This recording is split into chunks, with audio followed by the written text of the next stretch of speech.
Yeah.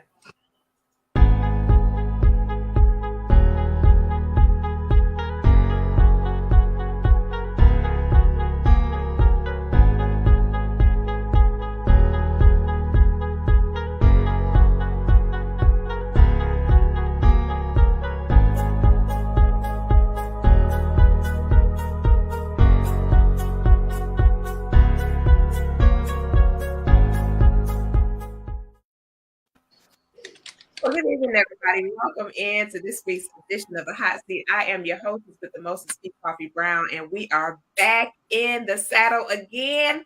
Our incredible panelists are going to be sharing with you guys now on their platforms, and we are getting ready to get started in just a few moments. So, welcome in, everybody. Y'all, listen. Where did Jason go to? Did he just fall off by accident? Listen, I've been in the news the last few days, and I've been concerned about some things, y'all. Been concerned about some things. Can somebody help me with the gas prices? They suck. It's crazy. Jason, that's not helping us with the gas prices. Man, I put 13 gallons in my car and spent about $60. That did not make me very happy. 13 gallons for $60. That was just diesel. Wow. That's why I won't even drive my truck right now, because I heard somebody on the radio in Houston said they put over $150 of diesel in their tank. And me and that guy has the same size tank on our truck. So I'm like, yeah, I'll just leave it parked. We're good. I'll just go crank it up every now and again since it's cold outside. Wow. I was like, y'all, I said, what is going on with this gas ministry? Who turned on inflation? Thank you. Absolutely. Russia. Hold up, and it went up overnight. It was like, okay, so it did go up significantly overnight. We was at Friday night, diesel was $3.89 here in Houston. I woke up Saturday morning to go to San Antonio, and it was $4.29. And about halfway there, some of the fuel stations had diesel at $4.89, and I'm like, good Lord, I'd hate to drive a truck right now. That is bananas, y'all. That is bananas. Yeah. Wow. Well, happy International Women's Day, everybody. We were just having a little bit of sidebar conversation about this ministry that we're all experiencing right now. So welcome in to all our social media families: YouTube, LinkedIn, Facebook, Twitter, Instagram, and I think that's everybody.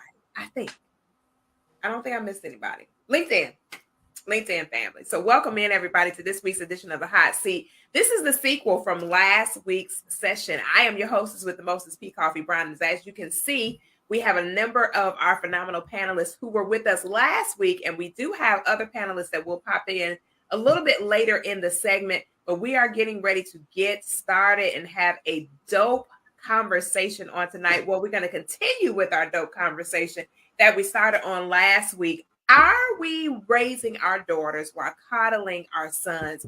And so last week, as we got ready to leave, it got a little bit edgy and a little heated. And I like when the oven gets hot. And then I was like, turn the burners off.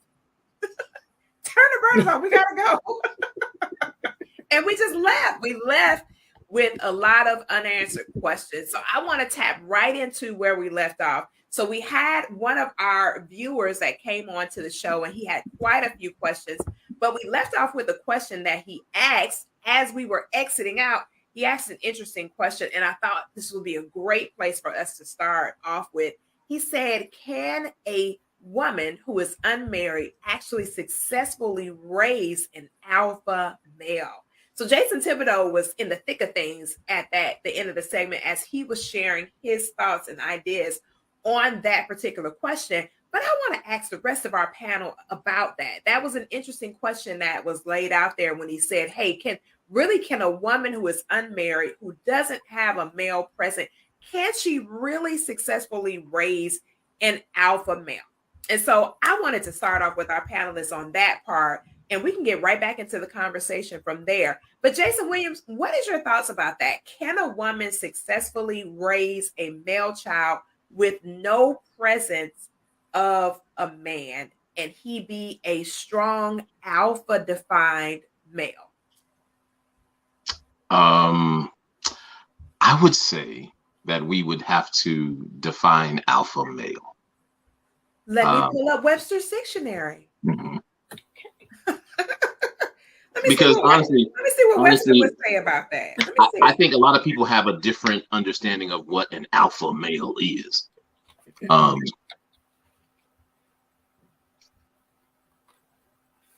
And what do you think it is? Let's get your definition. My personal opinion is an alpha male is a man that is driven, strong-willed, but sensitive enough to include everyone, not just his lady, but everyone that's a part of his sphere.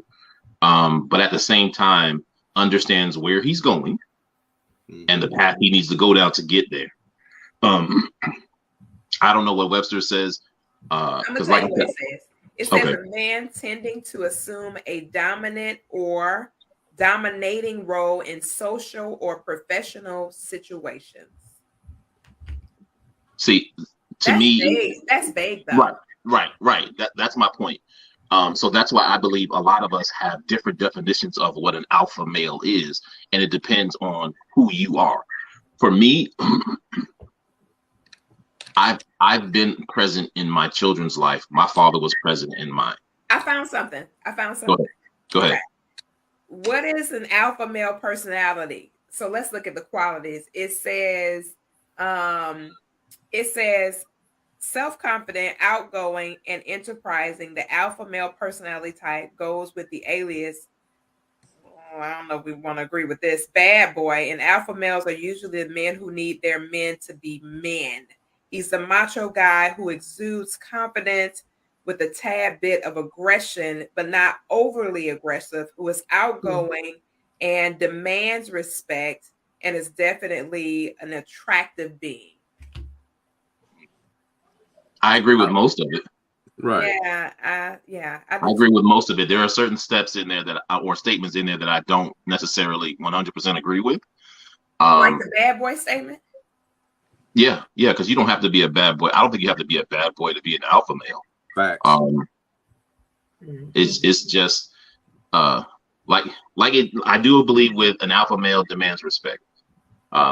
Because there's no way, like for me personally, there's no way I'm gonna stand in a room and let you disrespect me and I'm not gonna say something to you. I don't care who you are. Only man I fear is God. Period. So a guy that's been coddled, does he have that same posture? That's the same. Say that again. The same what? Posture. Does a guy that's been coddled, does he have that same posture? It depends on his mama. Because I've seen some mothers that were really, really like tough on their sons and made them realize, dude, don't ever let anybody disrespect you. Don't ever let anybody do this. Don't ever.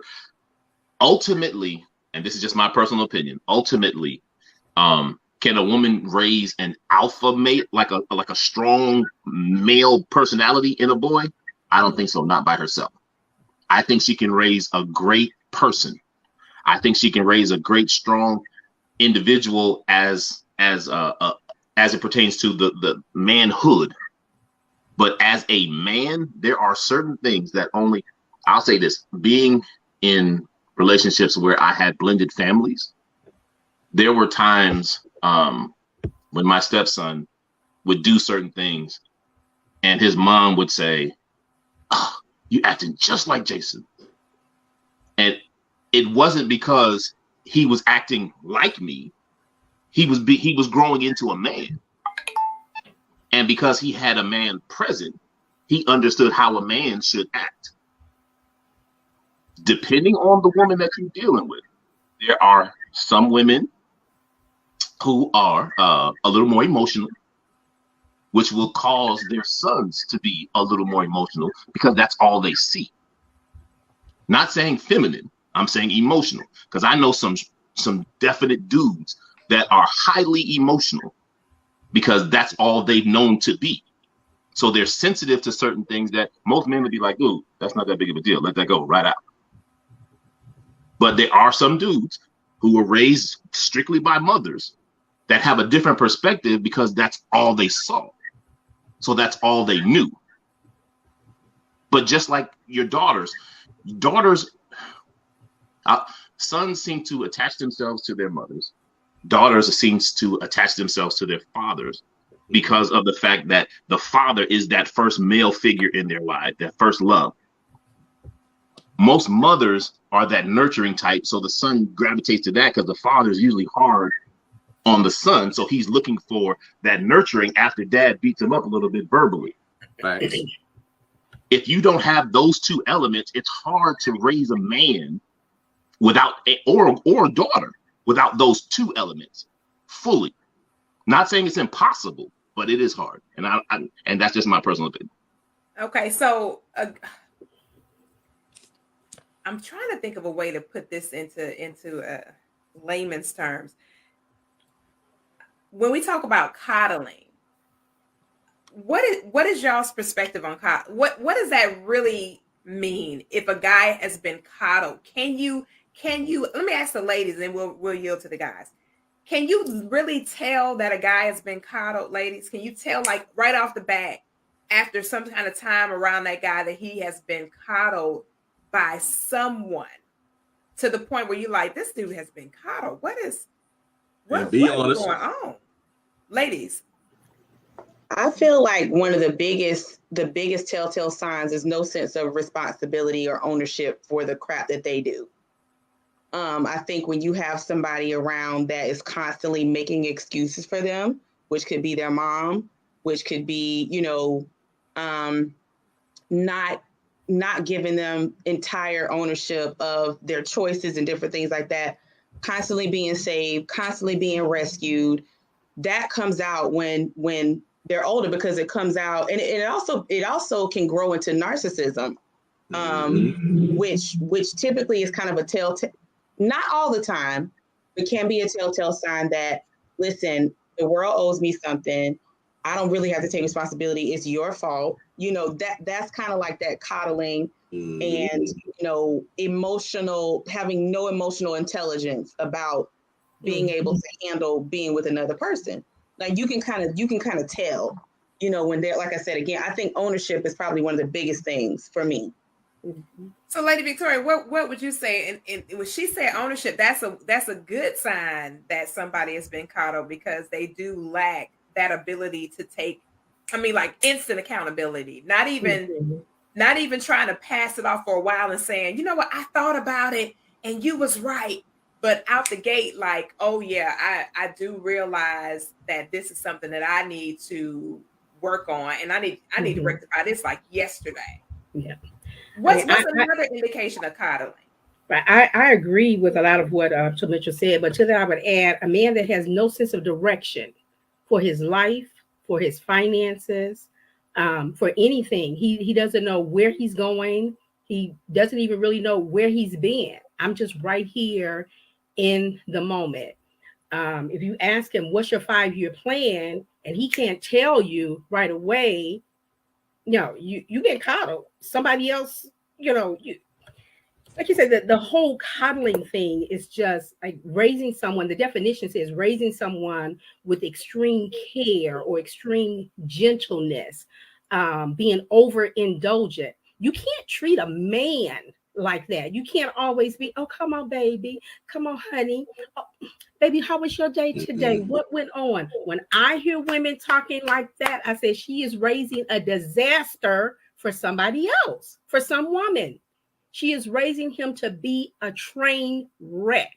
Unless someone else steps in, no can do. I think that's a clear sign of someone that has been coddled. He can't take responsibility for himself. He has no idea where he's going. He can't manage his money. He can't dress himself. Come on.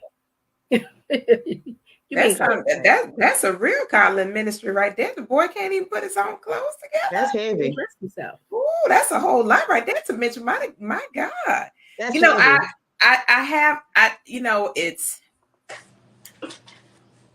It's so weird, because last week when we were talking about this, and we were talking about the difference between what we've seen in the young men and what we've seen in young women here right now. And Jason was sharing, Jason Thibodeau, because we got double trouble Jason's in the building tonight. So Jason Tibnibs was talking about a organization that he actually worked with in times past, and he was talking about how the young men responded to exerting leadership, showing signs of having that authoritativeness, not aggression, but being able to say, yeah, my name is whatever. He was talking about the passive mannerisms and stuff like that.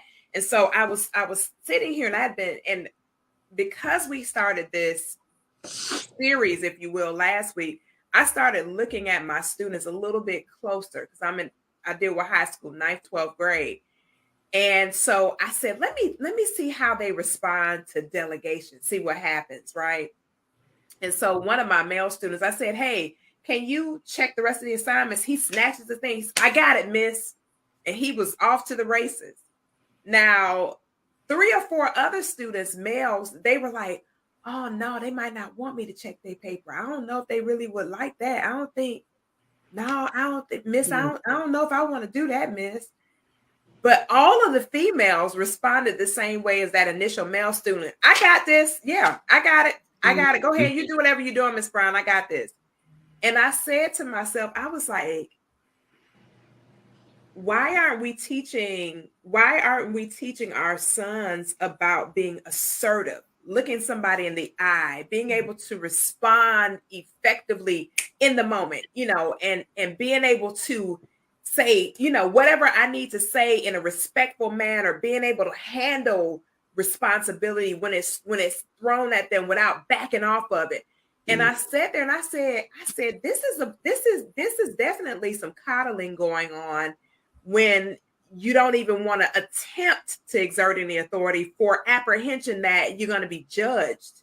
And I'm like, this is not going to be good for them when they get ready to go for certain power positions. If they ever want to have a power position or lead something, or, show that they are the best candidate for a leadership role by exemplifying all of those things.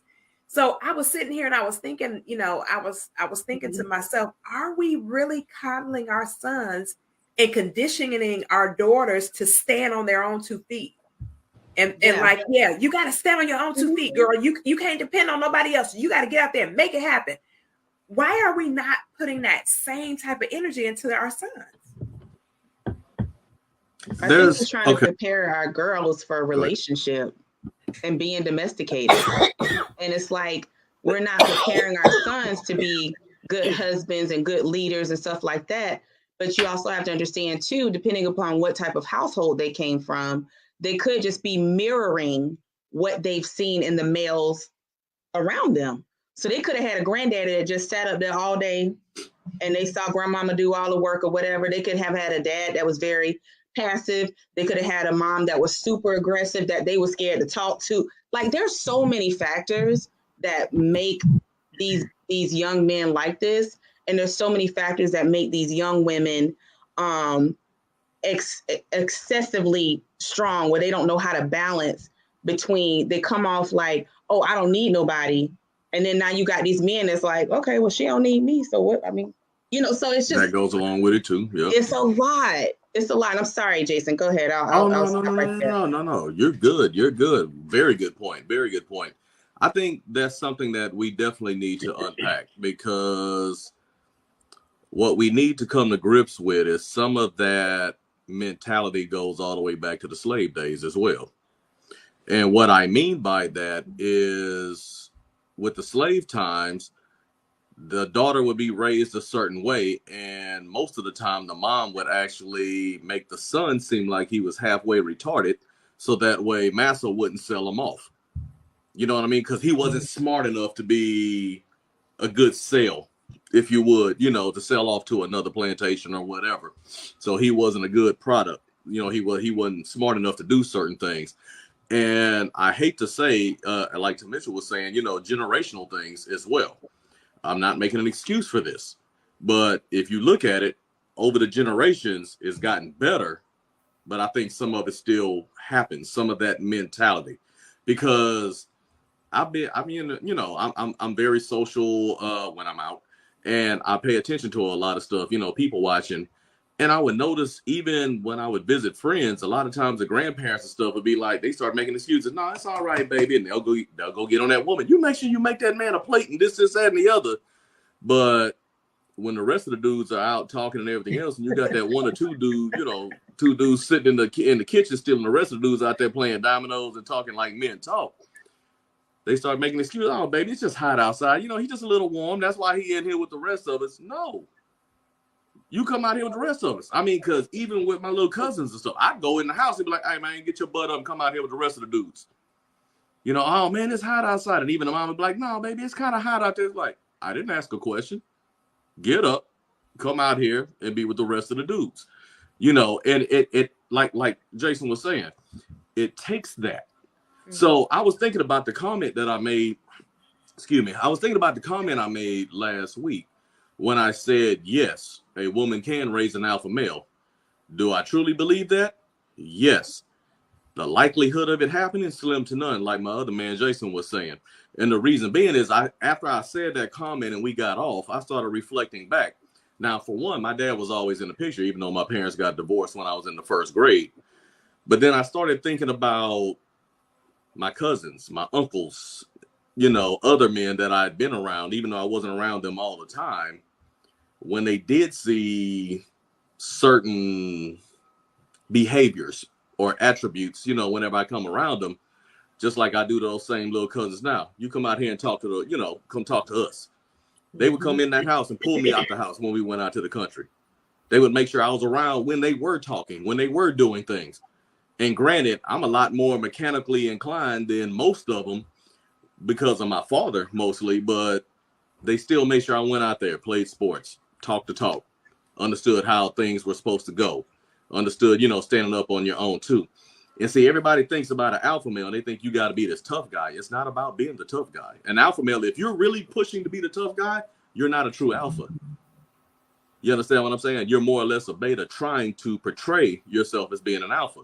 See, Koffe, you've been around both me and Jason, during one of the book releases. I have no problem letting that brother shine. That's what an alpha can do. An alpha can be around other alphas and be okay. If I got to be the top dog all of the time, I ain't a true alpha. We can all shine. And an alpha also recognizes when he's around a strong young lady, and he'll let her shine as well. You know what I mean? Mm-hmm. So, yes, I can be the man of the house. But like one of my other buddies says that I do some business stuff with and film with, I don't have to be the alpha at my house. I'm the alpha when I go out in public. When I'm home, I'm home. And I should not have to establish dominance at my house. There just should be certain things that are understood. And because we're supposed to work together.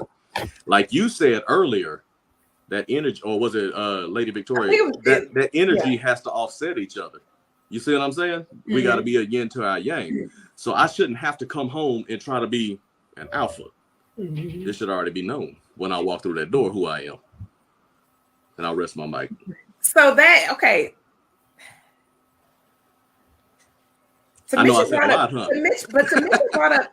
brought up something that I think we should unpack a little bit more, because when she talked about these different households, the dynamic of all these different households, and then I think last week we talked about the age of the households in comparison to the age of the households that we were exposed to, where we had legitimately different generations. Now it's just a generation running on.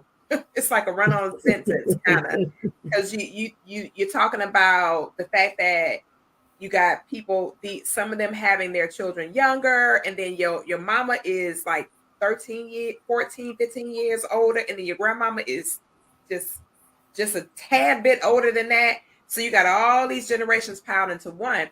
So how do we help? How do we help our children? Just for the sake of the audience, how do we help our children to even be able to identify who would be somebody healthy to even partner with? That's a darn good question, because it's funny, because raising my oldest daughter, who's now a high school senior, when she was younger, 3, 4, 5, 6 years old, whatever, I actually had associates of mine, men that I know, that said, "Dang, man, you raising us so hard and stuff, man. You know, ain't no dude gonna be able to live up, you know, to the, you know, be able to step up to the plate." And I looked at them, and for the most part, I said, "Good." Not because I don't expect for her to get out of the house, but I expect for her to have standards.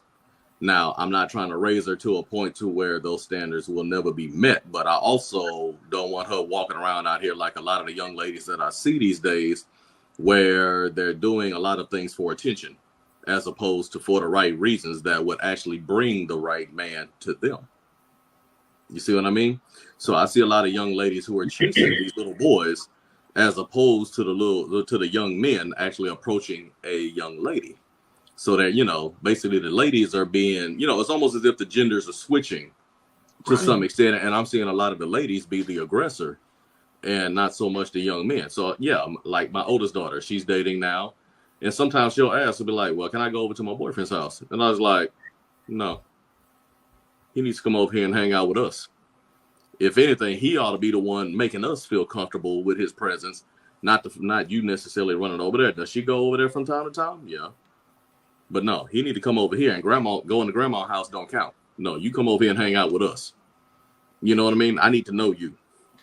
I met your mama, but I need to know you. And you need to know where I stand. See, that's also a part of becoming a man, is that rites of passage. You know what I mean? So, yes, I raised my daughter to be real strong. There's a lot of dudes at her school that have tried to holler at her, and she just blow them off. They have... Some of them are even scared to talk to her, just because of her posture. The way that I raised her is like, no, I taught you to look for a certain type of guy.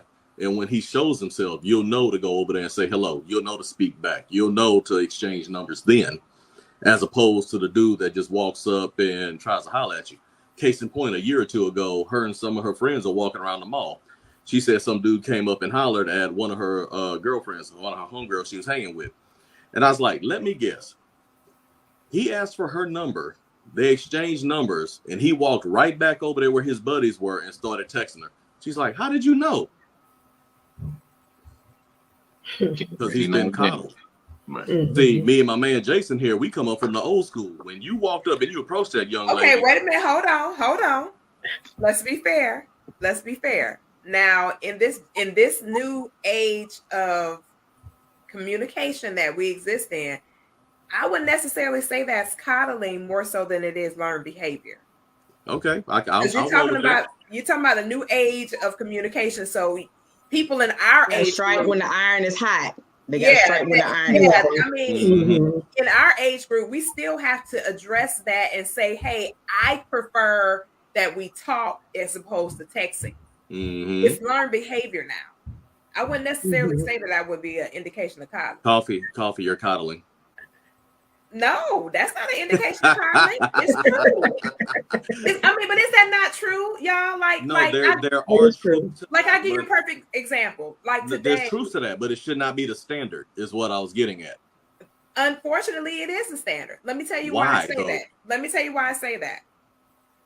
My neighbor is a retired police officer, and he still works with the police department, and he always talks about this new age of communication and how we even find communication as acceptable, right? So he was telling me, he said, the struggle is with rookie cops because of the new age of communication. They can't even walk up to somebody and spark a conversation. Like, y'all know, back in the day when we used to be in the store or something and the cop was standing there, we just chop it up and talk about whatever, right? Well, he was saying that they don't even know how to do that anymore. I said, well, here's the challenge. This is our new norm, because even employers now, they're texting people. Are you interested in this position? Do you want to get an interview? Everybody is using that as a means of communication. So have we become a coddled society? Is that what we've done? I think so too. Yeah. Yes. That too. Yeah. Yes. Yes. And I won't take up too much time. But I will say that a lot of this, too, is due to the fact that these kids are not forced to communicate anymore. They can go online and be whoever they want to be. They can take whatever pictures they want to take. They can be an entire avatar and be just fine with that. That's why when my kids look at me and they see how I can converse and talk to people and just roll by myself and, go sit at a table for one, they don't get it because they're like, you don't feel embarrassed? No, because they don't have that mentality. Their mentality is coddle. I need to have somebody with me, or I have to, I don't know how to ask questions without feeling crazy. I don't know how to, all they know is social media, text, and that's it. That's all they know. It's funny you say that because and Koffe, where I was earlier this week because we ended up speaking about it. But I just went to a career fair at a junior high earlier this week. And I had to go to 3 different classrooms, had about 20 minutes to talk. And I could tell when I first walked in, I demanded energy from them. I gave them energy, and I saw it kind of die down as I got more serious about what it was. So I just asked them flat out, because I know what most people are interested in. They're interested in money, and they're interested in attention. So I was like, okay, any of y'all want to know how to make money? Of course, everybody raises their hands. I was like, I got 3 quick steps for you. I was like, have respect for people, learn as much as you can about whatever industry you decide to get into, and learn how to communicate. And I don't mean with this, right? I was like, the difference between most people that you see that make meager means and CEOs is the fact that CEOs learn how to talk, because they have to get up in front of the audience and be able to speak to the people to motivate them to actually get the job done. If you're always doing this, you're not a motivator. You might be a social motivator. You might get a little YouTube action or whatever the case may be. But if you're really over a corporation, that ain't going to get it. I mean, I agree with what you're saying, Jason, as well. Society, and I mean, here we go. We talked about this a little bit last week, but society overall has made us a nation or a world that loves being coddled. My daughter and I were talking about this earlier today. I think it was my son that was saying that, I forgot what the percentage was. There's so many children today that have lost their creativity. They've lost their will to play outside. They've lost those things that would come naturally to them to do. My older grandchildren are always talking about, I'm bored. So their mom says, well, if you're bored, I can give you something to do. I said, if you give them a task, that'll help shut down that I'm bored. But they're bored because their TV time is monitored. Their electronic time is monitored. They only get to do so much of it. You don't get to do it every day. They have to read books. They have to go outside and play. They went outside the other day. It was like 30 degrees in Colorado. And she said, go out and play. And you have an hour and a half to be outside. Do not come back to this house before an hour and a half. But they've lost that without their parents monitoring that. Society teaches them that it's okay to do this. Oh, absolutely. I agree 110%. Yes. Somebody said we need to bring back Encyclopedia Britannica. I said, well, if we brought it back to the have one in the other room. Yes. I said, would they know what to do with it? Because they're not going to pick up the encyclopedia. They're going to pick up this. They can Google anything. They can Google anything. And Google's not always right. They don't have to work for anything. They don't. You know what I told them? I start a business on the phone. You don't need anything. Yeah. Yes. I told my students the other day, they said, ma'am, you can Google. I said, let me say something. In college, Google, you can't use Google. That's right. Come on. Google is not a resource, unfortunately. That's right. What? Well, what else can you use if you can't use Google? I said, you got to dig deeper. Google is not the only means of information, but unfortunately, that's what you've been exposed to. And that's a major app on everybody's cellular device. And your brain automatically thinks that that's the authority on what's accurate. And I said, it's not. I said, I've never been able to turn in an assignment in college with a Google as a reference. Nothing from Absolutely. Google. Not even a www. I mean, you can try it. It don't work out too well. Right. No, they send you that back and say, oh, you don't have proper collegiate references. You can't turn this assignment in. What is this? And why would you even want to turn in something with www. anything? Right. And if you think about it, so you're talking about references and how we learn and stuff. So if you think about it, every other college student is doing the same darn thing. So when you turn that paper in and they run it through these new programs that they have to check for plagiarism, a lot of people come up with plagiarized. Why? Because they're so easily just grabbing one piece of information and taking it and don't even do the research to find out if it's true or not. So it's funny that you said Encyclopedia Britannica, because I literally have one, and I think my father's old World Book encyclopedia is up there. Yes, I have. And I was asked before, it's like, you want to get rid of this stuff? And I was like, no, because a lot of this information that you have in there, all somebody would have to do is go shut down a website and that information is gone. And that's already happened to a lot of our history anyway with the word of mouth stuff. So, yeah. But I agree with you talking about these kids and that whole function. But that's what I told a lot of them. It's like, hey, if you don't learn how to do anything for yourself, then you will always be dependent on others.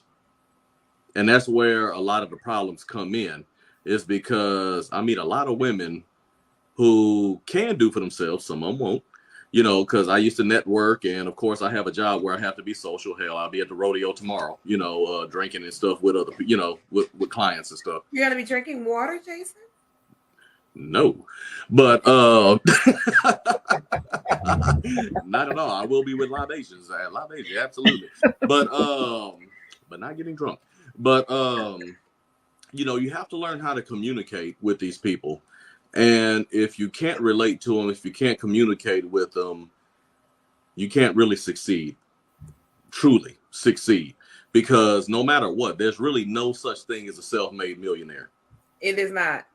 So you have to have a team. And if you can't communicate with that team, your success will be limited. Here's the deal. When I'm talking about these relationships, that goes for your personal relationships too. And that's, back on subject, that's one of the things that I'm seeing with a lot of these young men, is that all of us as people, especially in this day and time, I feel are somewhat of an emotional wreck with the new age of communicating, COVID being in the house, etc. But I'm seeing it more and more with these young men. Even when I went to that school, ironically, it was a couple of young men that spoke up, and you could tell a lot of them just got down in the chair, didn't want to say anything. Even when I addressed them directly, hey man, what's on your mind?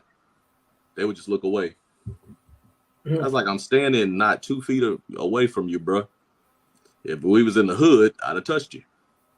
It made sure that you understood, that I was talking to you. But we're at a school, and I'm like, dude, okay. So I went on to the next guy. But it is a trait that I see more and more. Like even when I was doing the mentoring, my name is, why you got to look at your name tag? You are 14, 15, 16, 17 years old, and you still got to look at your name to tell somebody who you are? I think definitely there's a gap there. There's an etiquette gap. There is a knowledge gap. There's a this is like not off topic, but even when you think about the wealth gap, this is the gap inside the wealth gap. And so these are the types of learned behaviors, because wealth is connection, right? Wealth is learning how to talk to people.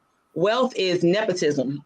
Wealth is being able to, effectively converse and efficiently, because a lot of people are where they are, not because they're just so smart and educated. They're where they are because they know how to talk. And they know what to say, and they know how to introduce, and they know how to work a room. I see a gap where, hey, maybe we're not putting together enough nonprofit or classes or requirements that will require these young ladies and young men to learn this stuff, because this is what's going to help them in the world. I don't know. I see a gap in the area of opportunity with that. I know for me, I'm teaching both my sons and my daughters that when it comes to being a what's the word I'm looking for? A valued person in your community, you have to be what I call a chameleon. You have to know how to speak in the audience that you're in. When you hang in with your homies, speak like your homies. But when it's time to go down and deal with a businessman, when it's time to go down and deal with a bank, when it's time to try to get a job, you got to know how to be that other person. The person that wins them over. And I mean them in so many different ways. Because especially being African American, you definitely have to be twice as good when you present yourself. Because I don't think most of our kids understand how we're looked at And when your children walk up and say something to somebody and they say, oh, they're so articulate, why should they not be? Correct. And why did you feel like you needed to say that? Right. That's my oh, wow, they just speak so well. It's like right. That's normal. So how are we supposed to speak? Right. So not only that, but what did you think about me? If you're sitting here talking to me and my kid walked up and right. said something, so did I sound ignorant? Did they sound smart? That's a whole nother can of worms. That's a whole nother topic. That's a whole nother. We not going down this road. We ain't doing that. That's the rabbit hole. Yeah, we're gonna keep it high level. But my point is, it's still, most of it goes back to parenting. Most of it goes back to how did you bring your children up, or how were your children brought up? Because ultimately, it doesn't take a man or a female to make that happen. It just takes someone with the knowledge of understanding how to walk into different rooms and work the room, just because of who you are. Not because you had, some serious etiquette training, but you had enough sense to know, okay, look at the room. Look at your surroundings. Look who you're dealing with. Number one, that's first. Pay attention. Once you pay attention, then you see who you're dealing with. Don't always talk first. That's what I tell them. Don't always talk first. Listen. I was told a long time ago by an older gentleman, he said, you know who the smartest person in the room is? The one that doesn't say anything. Yeah. And you know why? Because he knows what everybody else is thinking and nobody knows what he's thinking. Until he opens his mouth. But you can get a whole lot of information about who your crowd is just by sitting there listening. So you learn etiquette, in essence. That's right. Etiquette, in essence. Even if it's informal or formal, Mitchell made a great point, because there is a huge gap in education. They've literally annihilated everything about life skills when it comes to the educational system. Now, it's like anything pertaining to life, the skill of life has been totally, it's eliminated. There is no classes where, you go in where both young men and young women learn the standard normal etiquette, how to do this, how to do that, how to add this, how to add that, how to balance a checkbook, how to write a money order, how to do this and do that. How do I go to the bank and request funds for whatever? How do I apply for this? How do I fill out a paper application versus one that's online, and so on and so forth? So the traditional etiquette that used to be offered as a standard for life preparation, it's eliminated. It no longer exists. And if you don't have someone at home who understands this, who even knows it themselves, then there's a very strong possibility that that particular component is not going to become a part of our young people's lives until later on down the line. True. Where they might run into, somebody like a Tim Mitchell or myself or Lady Victoria or a Jason Thibodeau or a Jason Williams. And Jason might just take somebody under his wing and say, hey, young man, I noticed you do this, or I noticed you do that. Let me help you in this, because you can tell that they desire for the information. They have this innate desire, right? So I got this desire, I want this, but nobody's there to give it to me. So they're catching up where they should have been launched from, basically, if that makes sense. And I'll share an example today, even with my 11-year-old, because I'm trying to 11-year-old son, trying to get him, when it comes to teaching my daughter and my son habits, I want both of y'all to learn how to do laundry. I want both of y'all to wash dishes. I want both of y'all to learn how to mop a floor. I want both of y'all to know how to swipe a debit card. I don't want to pick and choose like, okay, you go in there and cook while, no, both of y'all need to learn how to cook a meal. You know what I'm saying? So, but this is tough. I'm being very transparent. It is very tough. Even when I'm out with me and my daughter today, I'm trying to get my son in the habit, which he is in the habit, but he just is not consistent. My daughter, I'm like, don't touch the door. We don't touch the door until your brother touches the door to open it up for me and you. You know, so these are like little things that, you know, his dad and I are trying to instill even more. You know what I mean? Just those little things, being cognizant of your surroundings. You don't hop your behind in the car before two women get in the car. You just don't do that. You know what I mean? So just little things like that. And I will admit, it is hard to instill that in such a social media, you know, driven world. It's just hard, you know, but hey, you can only do what you can do. But I mean, that's, hey, no. We're not gonna make excuses. Kudos to what it is that you're training your family to do. And you know, and I understand what you're talking about with the whole social media world, because the first thing you got to do is get them to look up from the damn phone anyway, right? Because I mean, everywhere they go, I mean, I've seen grown men literally walk into doors because they was too busy looking at their phone, and this is their place of business. They're the manager at this place of business and walking into the door themselves. You know what I'm saying? But I had a question. I'm gonna play my P Koffe for a second, and I'm gonna ask you ladies a question if you don't mind. You had to come. I'm not here. Koffe. No, you're here. I'm absent. We have what I would consider 3 strong young ladies on this platform, right?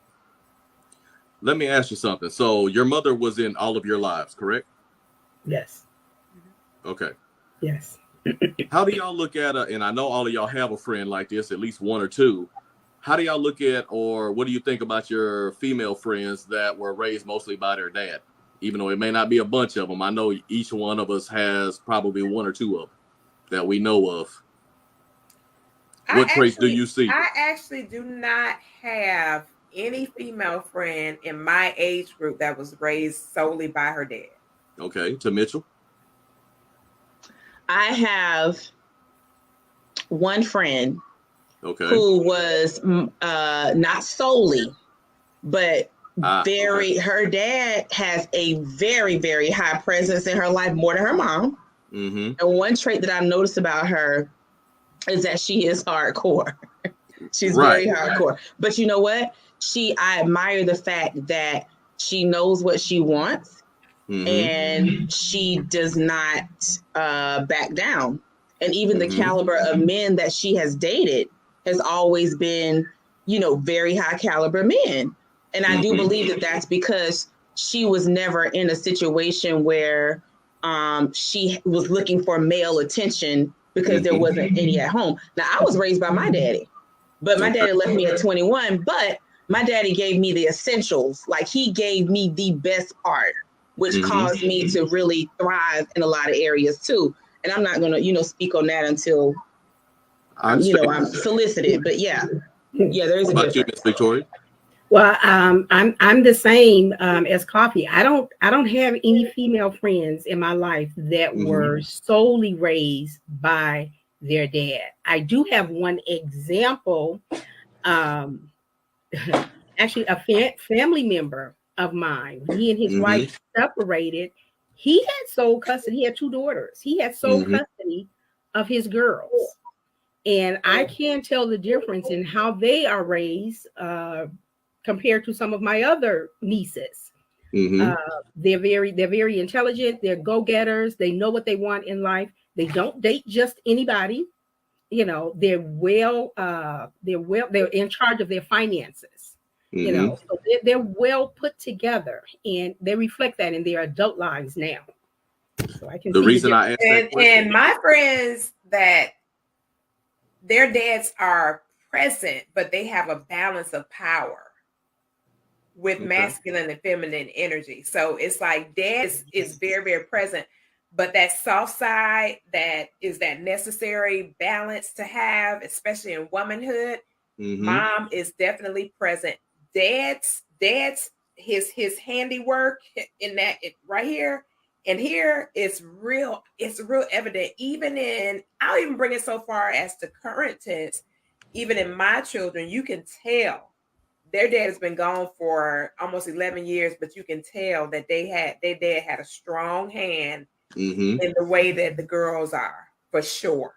And you've also had female friends that were raised solely by their moms. So you saw, or at least noticed, a difference when the male presence was there and when they were not, right? Correct. Yes, correct. All I'm saying is take what you noticed, flip it. and then you'll understand what Jason and I are seeing. Because you have more households where you have the mom present than you do with the dad. So you have more or less a lot of time with the nurturer and not as much of the what perceived disciplinarian, right? Because even my mom was a disciplinarian. I got it on both ends. And I'm a definite disciplinarian. Yeah, yes, you are. A strict disciplinarian. And so are you, lady. But you understand kind of what I'm saying. And so when you take what you just said and what you notice with the young ladies as well as yourselves, having your dads present and then your friends or other young ladies who was mainly raised by their mom, you notice a difference in the energy even there with the young ladies. But you know what, Jason? I will take that with the men. There's different types of dads. There are. I'm not saying just because you got a dad there, it means anything. Yeah, because there are some fathers right now who is an actress and a writer, and I mean, if I'm not mistaken, I think her dad was like almost like a borderline pimp. If you watch how she dressed sometimes when she puts on a suit.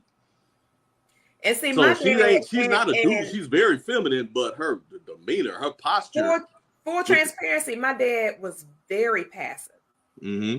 Very, very passive. My mother's not like that. My dad is extremely passive. My mother's very assertive. So I was raised in a kind of like you said, kind of a flipped type of household where my mother's personality was the dominant personality in the household. My dad kind of gave in.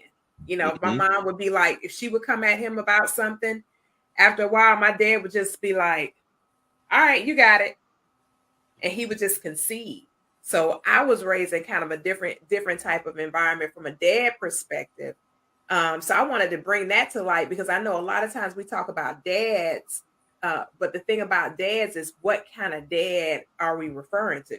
Right. But his presence was still known. Oh, absolutely. He still had a posture that was instilled in you. Absolutely. Absolutely. And my mom might have talked trash to my daddy, but not all 8 of us. We weren't coming from my dad. That's what we wanted. Exactly. So even though he may have accepted certain things from that lady, he was not going to accept. That's what I was saying earlier. It's like, I don't necessarily have to be the alpha at my house. Jason, did you see Taylor came to church like 45 minutes late? Did I? Oh. Taylor. Taylor did say he was going to be here. Hey, welcome, man. Welcome. He was really late. Taylor did say he was coming to church. Can make it. He did say he was coming to church. He did. Hey, we giving the benediction and taking up collections, sir. I mean, he was preaching earlier. Y'all gotta go see his Instagram when he was preaching earlier. Hey, I don't want to miss the rapture. I made it just in time. Hey, but you know what? One thing that you would definitely like, Taylor, is even more so of what we were talking about last week. And Tomicha even brought it up, is how she made sure that both her sons and her daughters, and Jason mentioned the same, how they're both making sure that both their sons and daughters are self-sufficient and stuff, but also understand gender roles for the most part. So it's not necessarily being overly assertive or just being dominant, but just more or less understanding. Is that a good way to put it, guys? What's the crime with gender roles? I mean, like last week, I'll say this. Who was it last week that was tripping about, not tripping, but was talking about gender roles? Well, I know Doc brought it up, and then there was a guy in the comment section that had a couple things. So it almost made it seem as if they would have been on the same platform, there may have been a conflict. I don't know. But, you know, they were coming from totally opposite perspectives. So it's not to say anybody was right or wrong, but what's wrong with gender roles? I think gender roles are a part of human life. They are, and that's where I think the water gets muddy, is because with the newer societies that we have now. I remember you listening to Lady Victoria talk about, and you talking about communication with the newer society and this, that, and the other. It also gets muddy when you start talking about gender roles and what's acceptable for certain things, you know, with certain people and everything. Because at the end of the day, there was a video clip that my wife showed me, and it was talking about a gentleman that was addressing gender roles. And I don't know who these other people were on there. To me, they were questionable. I don't know if they were ladies dressed like men or men dressed like ladies because they had beards, and I wasn't sure. And I don't care. But at the end of the day, he brought up a really good point. He's like, you can identify whatever the hell you want to. However, at the end of the day, your DNA says a particular thing, and there is a code there. So when you die, you can be a dude that decided you was a woman when you die, but when that archaeologist from Future's Coming dig you up, you're a dude. When he looks at those bones and he looks at that DNA. You what? Can you repeat that? Say it one more time. No, Mitchell, no. You can't say it twice. Or a lady, or whatever, you know. Not what you put up here, but what actually. Listen. To all those that are watching, this is not an area that we talk about on the hot seat. This is one area that is banned from the hot seat. Now, Jason Tibnibs, I'm just talking high level. He's just talking from a whole nother show platform, from the Tibnibs show. This has nothing to do with the hot seat. And just for the sake of argument, everything that's being said at this time are my own ideas. It's his own ideas. I claim them. And it's not encouraged. I own them. And it's not encouraged by the producer of this show. I still love you. I don't care what you are.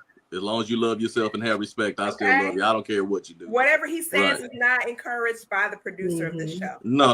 And I wasn't trying to go off on a tangent. I was just talking about, you was asking about, why did that even come up? And I was just saying, we had two different people. I'm trying to make sure both my fingers show up. There we go. We had two different people that was talking about, I know, because you keep seeing that one, right? But I wanted to make sure that, it was understood that you had two different perspectives last week, and, they were on different ranges. So, I mean, I don't think that it really matters gender so much. But, I mean, at the end of the day, I mean, if you're a dude, you ought to be doing dude-like things. But it's okay to learn how to cook. It's okay to learn how to clean. I mean, hell, I mop floors and stuff too. Taylor said he's against cooking, and it's something about his religious preference and something like that. But you know what, Taylor, I'm gonna say something that my old man used to tell me. That is perfectly okay. But Taylor also said one thing. He knows how to cook. He knows how to clean. Yeah. He just chooses. Here's my apprehension, Taylor. When Taylor meets a hot toddy, because he's Toxic Bae, y'all don't know Taylor's Toxic Bae. Taylor's being quiet. He's muted. Yeah, he unmute that button. He's Toxic Bae, so I don't know. He might meet a hot toddy, and he might be trying to get in that kitchen and throw something in there. I think that, this conversation comes up a lot, especially when I'm dealing with some people. Some people don't mind cooking. That's not even the least of their problem. They just want somebody faithful and, all the other Listen here. The hierarchy of needs. Let's go.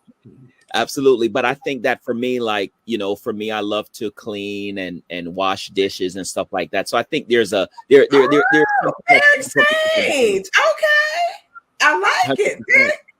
But it's just something that I just dislike. I hate cooking. I tried a few times, and it's like I have to taste the food, and tasting it, I'm full. It's like, okay, I don't even want it anymore, right? And so I don't know. I just love the fact, especially like in the African culture where they're served. I just love that feeling. Like some type of way, 100%. It makes me feel amazing, right? And not only that, like I don't have a problem serving my woman too, right? And you can serve in different areas, right? And I just think cooking for me is just something that I don't want to have nothing to do. I mean, I even go as far as, stuff should be at the house. Like, say, for instance, if they're like, I don't even want to worry about there's no food in the fridge. Like, that should never be a concern. It should just, if you don't feel like cooking, then let me know ahead of time and say, hey, can you pick up something? Can you grab something? Or there's food in the fridge. I don't feel like cooking today. No problem. But that department, I just don't want to even have a thought or concern about. That's all. You know what, Taylor? I have a newfound passion for you as Toxic Bae because you're willing to wash dishes. 100%. Nothing for me. That changes everything. It's easy. Say no more. That changes everything. You gonna wash the dishes? 100%. I do it every time. I'll cook it all. Won't do it. I'll pay somebody to do it. Hey, I just put a brand new dishwasher in this joint Monday. Jason, you washing the dishes? I ain't washing now dish. I'll put them in the dishwasher. Right. And push that button. Boop. But if you want me using my hands, are you putting the soap in there too? Are you at least putting a little jetpack in there? I will, but it's not before I even put them in there. Are you rinsing the dishes? I was raised in a household. Correct. I was raised in a household where my dad and mom decided they wanted to put a dishwasher in our kitchen, and it was beautiful. We were kids. We were like, yes, we got a dishwasher. They never hooked it up. It was just a dish rack. So it was an ornament. They played us so close to the left. It was just like value to the house. It was a key feature to be able to get more value out the house when you sold it. Yeah. Right. But see, that's I was so mad about that. We wash dishes forever. When it comes to washing dishes, You say you ain't gonna do it, Jason? No, I'll pay somebody though. Anybody willing? Can you at least rinse the dishes off and put them in a dishwasher? I do that. I'll do that. I'll like if I see too many dishes in the sink, I'll put them in the dishwasher and turn it on. But I'm not gonna sit there at the sink talking about. You're not gonna put them in but Coffee, you gotta make sure. But Coffee, do you see how a lot of these little things, these little bitty things, and they're not bad, can add up or even look like coddling? So it really just depends on how this person was raised. Jason Williams just hate washing dishes. That's it. But that doesn't mean he was coddled. Like Taylor hates cooking. And Taylor doesn't like cooking. Right. That doesn't mean that, so it's really, you do have to dive a little bit deeper when it comes to these things, because there are some things around, it doesn't mean that I was coddled. I just don't like doing it. But, or whatever. That's good you mentioned that, because he did say, he gave us a full backdrop of why he don't want to do it. It makes sense. Like, okay, I know that I'm not going to even bother him to wash dishes. I'm not going to even bother him. Even with Taylor saying, when I was raised, this wasn't required of me to learn this. And as I became an adult and I attempted to do it, I found that I didn't enjoy it. And so I found another way to deal with this, because I got to eat, period. I got to eat. So I just figured out another way to deal with it. And because that could be misconstrued as being like lazy or not being a contributor or not being a partner or not being, but that's not the case, A woman can easily accuse a guy of being coddled for not wanting to cook. But you know what? At the end of the day, they're still a dude. Mm-hmm. I hate it here. I absolutely hate it here. You have plenty of men. You know what? Like Taylor said, he'll clean. So you have plenty of men that love to do some of these things that are supposed to be gender specific. Taylor said that. He said he loved to clean. Right. That's what I'm saying. Yeah. So does that make him weird, or does that make him, out of sync with his manhood, his masculinity? Because he loves to clean. Yeah. He's good. That's I remember saying. in college, I dated a young lady where the dad cooked more than the mom. That didn't make him any less of a man. He also still got out there on that farm. He got on that tractor. He went and fed them cows. I mean, they was from the country, but I mean, he probably cooked more than the mom did. That doesn't make him any less of a man. Sure. So that's what I'm saying. So to attach just gender to it, that was my point earlier. That doesn't necessarily make you more or less of a man. At the end of the day, we're adults. And if you have a household, then there's a certain thing called responsibilities. That's why I don't like people to just attach a gender to it. But there's also what I like to call a posture, and how you carry yourself and how you run your household and stuff. What is expected of you? What kind of communication do you have, within your household and everything else? So you've heard both these young men and young ladies say that, hey, there's certain things within the household they either will do and won't do and everything else. Well, okay, if you're going to be with them, there's a certain thing that you understand they're not going to do. Does that make them any more or less of a man? No, that makes them adult because they actually communicated it with you, right? Not using these. They actually had a conversation, right? And Jason, when you get done, Taylor was going to hop in with something. Go ahead. No, I'm just saying. Yeah, I was going to say, everybody in some areas of their lives, there's something that they don't like doing. I've run into a lot of women that don't like to iron, right? And I love it. Like, I'll iron, I wash clothes. Like, these are the things that I see, and that's the thing. These are the things that I did growing up, right? I ironed my clothes, I washed my clothes, I did all that stuff, fold clothes. Like, to me, that is not even a thought. Like, it's natural, it's easy. Taylor, I avoid ironing like the plague. Baby, I'm about to stretch out these clothes with my thighs anyway. It's fine. It'll be all right. These arms and legs, it'll stretch it all out. I will take a spray bottle. I will take a spray bottle and spray down something and then dump it in the dryer before I go iron it. But I will iron like the cleaners. Same here. But I won't wash dishes. That's my son. I will my take youngest a dip son. in the cleaners and re-iron them just to make sure my crease is nice. Okay. Is that a man thing or something? Okay. No, hey, baby, when that dress shirt show up and it's looking crispy, you noticed. You saw me when I walked in the room. Right. My son can leave one wrinkle out. He irons his clothes with precision. Right. And he's a military man, but this was before he went into the military that he was this way. He will iron his clothes with precision. If he takes it off the ironing board and there's an itty bitty wrinkle that nobody sees, he's going back to the ironing board because it's not perfect. I'm like, dude, nobody. And you know what? Still dudes. You got a jacket on under your shirt. Nobody knows. He's like, I know. Mm-hmm. He's like, it's the princess and the pea. I can feel that wrinkle under those 20 mattresses. She can feel the pea. I can feel that wrinkle. I'm like, God bless your ministry. Go on about your day. Have a good one. That's a lot. And that's a pet peeve of mine. Wrinkle clothes. Yeah. It's I can't. Yeah, it's a pet peeve. Or something out of place in the house. Like, you know, it sounds like an OCD ministry. That's what it sounds like. Maybe, or maybe it's just an organized ministry from the military. Could be that. Hey, look, maybe the military is OCD. There are aspects. I wasn't in the military. Don't want to be either. Maybe we're just structured. They're still dudes. Hey, Jason, God love. Look, Taylor, Jason keeps going back to, and you know what? They're still dudes. That's hey, look, God loves to do things in order. He's orderly and in order. Absolutely. There's a place for everything, and that's how the household needs to be ran. There you go. Scary, very scary, y'all. Very, very scary. Wow. Well, we are literally at the top of the hour, past the hour. You know, Pastor Makeshift Taylor came into the sanctuary fashionably late on tonight, but we accepted a man.